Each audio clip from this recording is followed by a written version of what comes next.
Plastic to oil is a scam. Significant labs have validated our technology. Alchem did process engineering. Conestoga Rovers and Associates did a stack test. Intertek, Petrolabs, Alberta Resource Council and Southwest Research Institute did fuel testing.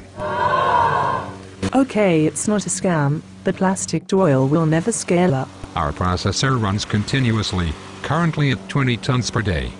We have continued to scale the processor and are now working with 30-ton units. Okay, it scales up. The plastic to oil will never work outside of the lab. Our expanded processor footprint requires about 3,000 square feet and costs a small fraction of what other companies currently offer.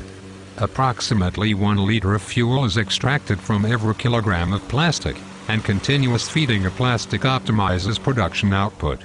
The entire cycle for one 1,800-pound load takes less than 1 hour to process into fuel. Okay, it does work outside a lab, but it will always be pollutive. Our emissions are less than a natural gas furnace, and the process releases about 14% oxygen back into the air.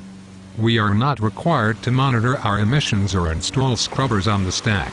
Okay, it's not pollutive, but it will never get permission to operate. We have been issued all necessary permits to operate by the New York State Department of Environmental Conservation.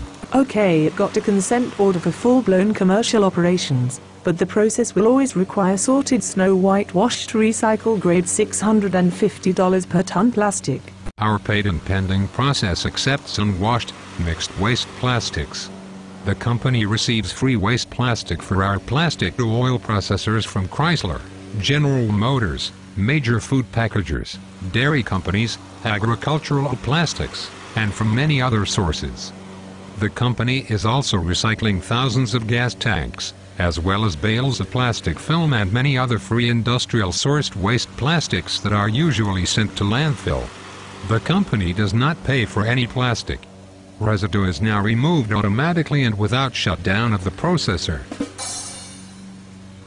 Okay, it uses free landfill-bound unwashed mixed multicolored plastic, but they'll never get all consent order paperwork in on time. The fines are accumulating and will bankrupt them. Following receipt of the formal emission stack test report in early October 2010, JBII began working with the DEC to complete and submit an application for an air state facility permit, which was finalized and submitted in November 2010. On December 2, 2010, JBII was provided with a working copy draft air permit. In addition to the air permit requirement, the Albany division of the DEC advised JBII that they would be required to submit a more specific beneficial use determination, which JBII successfully completed and submitted to the DEC on October 22, 2010. In a letter mailed on December 1, 2010, JBII was advised by the DEC that a solid waste permit would be required. The consent order was offered by the DEC during a meeting on Friday, December 3, 2010, where representatives from the DEC, JBII and State Senator George Mazurs convened to discuss permitting of the plastic-to-oil process. It was relayed to JBII by DEC Albany that a solid waste permit was required and would allow JBII's business to expand to include feedstock not covered within the limited scope of a beneficial use determination. A consent order was executed on December 14, 2010. The consent order allows JBII to commercially operate the plastic-to-oil factory in Niagara Falls. This consent order bridged the time between then and when JBII acquired an air state facility permit and a Part 360 solid waste permit. These were issued on June 17, 2011. The RM 360 waste permits allow JBII to store, process, and convert waste plastic into fuel. On July 14, 2011, the staff of the Securities and Exchange Commission's SEC Division of Enforcement issued a Wells notice to JBII.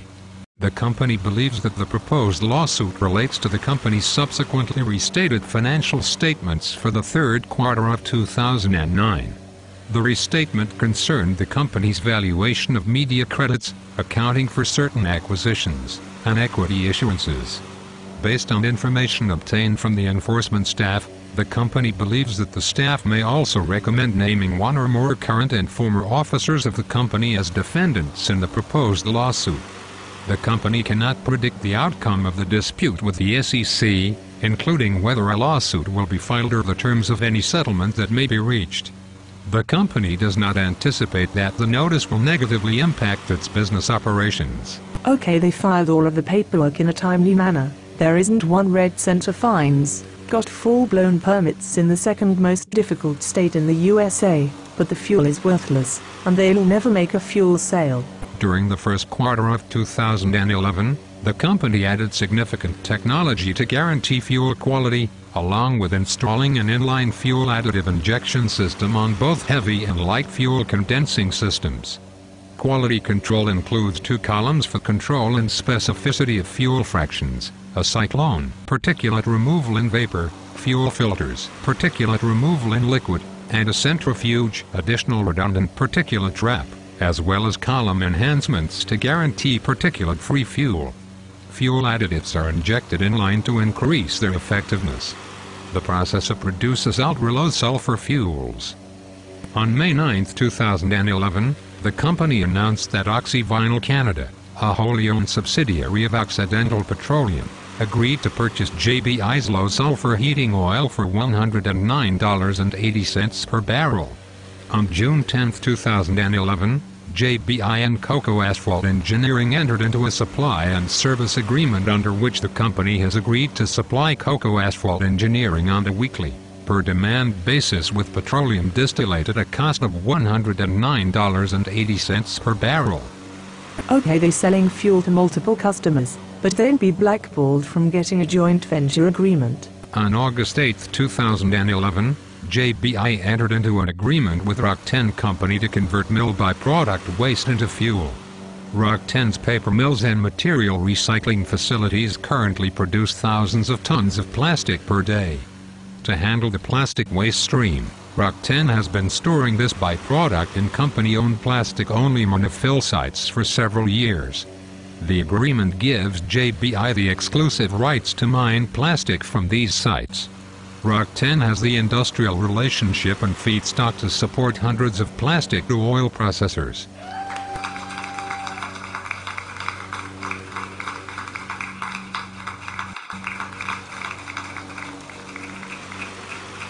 JBII is a scam.